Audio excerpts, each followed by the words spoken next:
jusqu'à 9 h, Good Morning Business. Pierre Pellouzet est avec nous ce matin, médiateur des entreprises. Bonjour. Bonjour André Maubert. C'est le moment de dresser le bilan d'une année bien particulière, 2020, avec des retards de paiement, des entreprises fragilisées. Ça a été une année particulière, brutale pour les entreprises, mais est-ce que c'est pas 2021 qui pourrait être encore plus brutal? Est-ce qu'on n'est pas juste en train de décaler? Alors déjà, on a géré 2020. Il faut célébrer ce qui a été fait. Effectivement, on a eu une année très compliquée. Début d'année, tout allait bien. Même sur le front des retards de paiement, on était plutôt en train, petit à petit, depuis des années, de baisser le nombre de jours de retard. Et puis d'un coup, entre le 1er mars et le 15 mars, nous on a vu en médiation le nombre de sollicitations multiplié par 10. Donc une explosion liée bien sûr au confinement et liée à la réaction de beaucoup d'entreprises face à ce confinement. On a ceux qui payaient en retard qui sont mis à payer encore plus en retard. On a même ceux qui ont arrêté complètement de payer, des gens qui ont bloqué complètement les paiements, d'où la flambée qu'on a tous connue entre mi-mars et mi-mai, qu'on a gérée. On a géré ces centaines, ces milliers de médiations et on a petit à petit ramené les choses, j'allais dire, un peu plus près de la normale. C'est-à-dire ? Alors, mars, avril, mai, on était à 10 fois plus de médiations que ce qu'on n'a jamais connu. L'été, ça s'est calmé un petit peu. On était à 2-3 fois ce qu'on connaissait habituellement. La rentrée et surtout le reconfinement ont créé un rebond.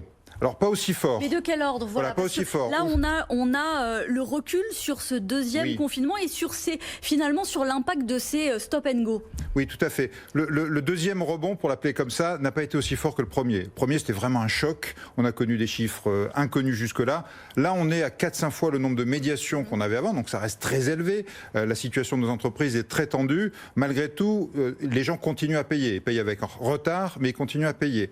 On a d'autres sujets, comme les paiements de loyer, qui sont très difficiles et qui occupent en gros 20% de nos médiations. On a aussi toutes les ruptures de contrats qu'on a connues, donc un nombre élevé de médiations, une tension forte dans notre économie, mais malgré tout, il faut le dire, une économie qui tient. C'est-à-dire toutes les aides qui ont été mises en place, le prêt garanti par l'État, le chômage partiel, les décalages de paiement d'impôts ou d'URSSAF, etc., permet que notre économie tienne et donc on peut travailler. Elle tient, mais à quel prix et sur quelle incidence sur les mois à venir? Elle tient. Ça a déjà été évoqué par l'exécutif avec la fin de on va doser, mesurer avec peut-être plus d'agilité au cas par cas les perfusions, si on peut employer ce terme, mais ça veut dire qu'elle tient, mais artificiellement. On maintient en vie des entreprises qui auraient pu disparaître pour certaines et d'autres qui vont sortir, qui vont arriver en 2021 très très fragilisées. Alors, effectivement, on a probablement aidé des entreprises qui auraient pu disparaître en 2020. Et j'allais dire tant mieux. Le but n'est pas de faire disparaître des entreprises, mais de les sauver, de les aider. Et peut-être que certaines parmi celles-ci vont rebondir et vont apprendre et vont créer de la richesse et de la compétitivité en 2021. Donc oui, on a sauvé des entreprises et tant mieux. On a aussi aidé des entreprises qui allaient bien à revenir petit à petit vers la normale. Donc 2021, effectivement, les aides vont petit à petit s'estomper. Malgré tout, comme vous l'avez dit, je pense que les aides vont être proportionnées à l'amélioration du climat économique. Et on peut espérer que finalement 2021, comme 2020, soit une année où le nombre d'entreprises en défaillance ne soit pas aussi important qu'on le craignait. Je rappelle qu'en 2020, on a moins d'entreprises défaillantes qu'en 2019, ce qui est quand même assez paradoxal. Mais donc ces aides ont fonctionné. Malgré tout, sur les retards de paiement, là, il va falloir que tout le monde fasse un effort. C'est-à-dire, c'est justement en 2021, quand l'économie va se retendre, qu'il va falloir que tout le monde fasse un effort et paye une facture à l'heure. Oui, parce que vous avez déjà souligné les tensions ou mis le doigt sur les tensions éventuelles à la reprise d'activité sur ces retards de paiement. Et c'est donc ça qu'il va falloir regarder particulièrement pour le début de l'année prochaine. Absolument. On est dans une situation où beaucoup d'entreprises sont à trésorerie zéro, ce qui est normal. Elles n'ont pratiquement pas eu de chiffre d'affaires pour certaines pendant des mois et des mois. Les aides leur ont permis d'arriver à zéro, mais pas plus. Le but n'était pas de faire gagner de l'argent non plus. Et donc elles sont à zéro et l'économie repart. Qu'est-ce qui se passe? On reçoit des bons de commande. Il faut les financer, c'est-à-dire que quand on a un bon de commande, il faut réembaucher les gens qu'on a mis en chômage partiel, il faut acheter de la matière première si on est dans l'industrie, et tout ça, ça demande de la trésorerie. Et c'est là où tout retard de paiement met en difficulté une entreprise, parce que cette trésorerie, il faut bien qu'elle la trouve quelque part, et le premier endroit où on trouve de la trésorerie, c'est dans les factures qu'on envoyait à ses clients. Donc 2021, il faut que ce soit l'année où le plus rapidement possible, tout le monde se mette à payer à l'heure, mais voire même, et on en a vu quelques-uns qui l'ont fait en 2020, on l'a souligné et c'est formidable, en avance. N'hésitez pas à payer vos fournisseurs le plus tôt possible si vous pouvez vous le permettre. Retard de paiement, facture. J'imagine que là, fin décembre, on est à un moment charnière, à un moment très particulier. C'est un moment crucial pour les trésoreries des entreprises. Oui, parce que c'est le moment où on fait les comptes.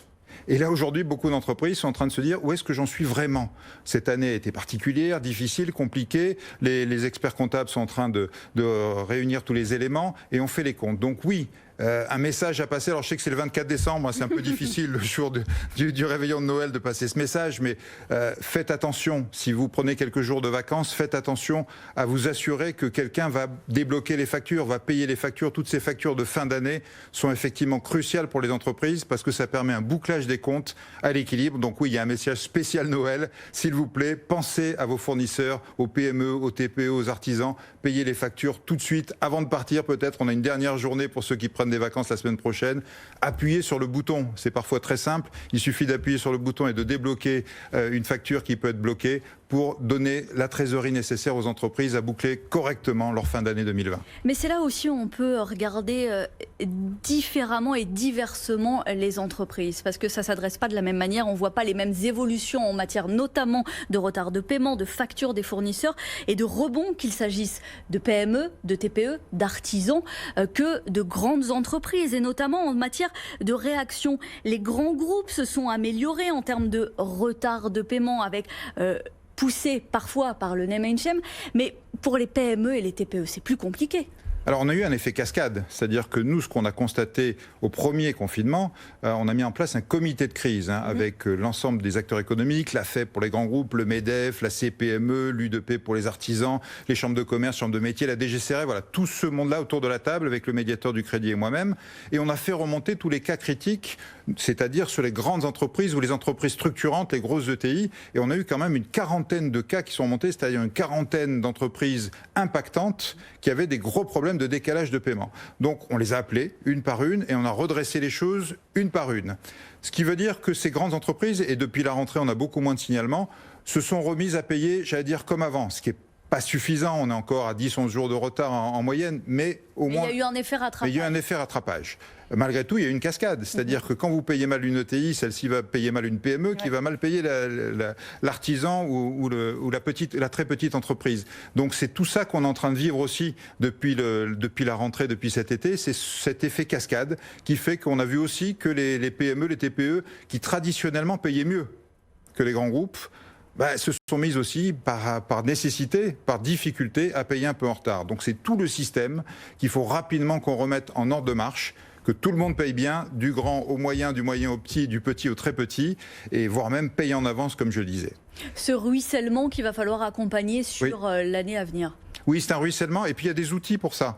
Moi, je veux signaler un outil extraordinaire qui a été mis en place dans le cadre de cette crise, qui est l'affacturage du bon de commande. C'est un outil nouveau, on n'en parle pas assez, on ne l'utilise pas assez, c'est très dommage. C'est quoi? C'est-à-dire que vous êtes une entreprise, quelle que soit votre taille, vous recevez un bon de commande et comme je le disais tout à l'heure, vous avez du mal à trouver la trésorerie pour ça. Allez voir votre facteur, votre société d'affacturage, ils peuvent vous financer le bon de commande avec la garantie de l'État. C'est-à-dire qu'elles ne prennent aucun risque, elles vont vous faire un taux extrêmement bas pour financer ce bon de commande, et vous n'avez donc pas à attendre, comme d'habitude, d'émettre des factures pour pouvoir aller voir votre facteur, vous pouvez le faire immédiatement. Et ça, c'est de la trésorerie immédiate. Donc ça pousse non seulement les grands groupes à payer à l'heure, mais je les engage aussi à envoyer les bons de commande le plus tôt possible. Un bon de commande, c'est de la trésorerie immédiate que vous envoyez à vos fournisseurs. Les retards de paiement, c'est une chose, mais on a vu avec des secteurs qui restent à l'arrêt, notamment l'événementiel. Vous traitez les ruptures de contrats. Elles se sont multipliées ces derniers temps, justement avec ce secteur qui reste fragilisé et dont les perspectives sont très sombres. Bien sûr. Et j'allais dire, on peut comprendre qu'il y a eu des ruptures de contrats ou des arrêts de contrats dans l'événementiel, puisque malheureusement, beaucoup d'événements étaient interdits. Simplement, il y a manière et manière de le faire. On peut arrêter le contrat en se disant « Ok, vous avez déjà travaillé sur ce contrat, je vous paye ce que vous avez fait et peut-être même je vous donne une petite avance, comme ça vous pouvez préparer le jour où on pourra remettre en œuvre cet événement » où vous avez, comme on l'a vu, des ruptures complètement brutale où on dit je vous dois rien, débrouillez-vous, c'est pas notre problème. Et c'est là-dessus qu'on a fait des médiations pour ramener les gens un peu à la raison. Vous n'avez aucun intérêt à enfoncer votre prestataire d'événementiel. Au contraire, travaillez avec lui, accompagnez-le. Vous en aurez besoin un jour, et j'espère le plus tôt possible. On verra ce que 2021 nous réserve. Mais du coup, essayons tous ensemble d'être solidaires. La solidarité économique, ça va être une des clés de la reprise en 2021. J'aimerais qu'on dise un dernier mot sur l'épineuse question des loyers, des baux commerciaux. Est-ce que c'est devenu ces derniers mois, ces dernières semaines, un non-sujet du fait d'un côté d'un crédit d'impôt, d'un fonds de solidarité, où finalement ça reste central et rien n'est réglé? Alors, plein de choses ont été réglées, mais ça reste un sujet. Pourquoi ?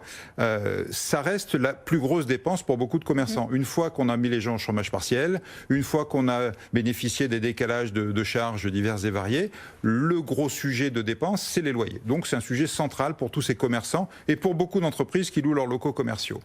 Oui, il y a eu des aides de part et d'autre. En novembre, les bailleurs peuvent déduire 50% un crédit d'impôt. Voilà, s'ils donnent un mois, entre guillemets, à leurs locataires, ils ont un crédit d'impôt de 50%. En parallèle, les aides fournies par l'État, notamment le fonds de solidarité, va aider l'entreprise, le commerçant à payer ce loyer. Malgré tout, si chacun a des aides, il faut quand même qu'on discute. Il faut qu'on se parle, il faut qu'on trouve le point d'équilibre. Et c'est là où nous avons été saisis énormément, et nous sommes toujours saisis énormément par des professionnels de part et d'autre, pour les aider à trouver ce point d'équilibre. Ce qui est vrai en novembre ne sera peut-être pas vrai en décembre. Il y a encore parfois à épurer le passif, tout ce qui était en mars, avril, mai, juin. Et tout ça, ça demande surtout du dialogue. Il n'y a que par le dialogue qu'on peut s'en sortir. Et c'est ça que le médiateur des entreprises amène à ces entreprises. Merci Pierre Pellouzet, médiateur des entreprises, d'avoir été avec nous dans Good Morning Business.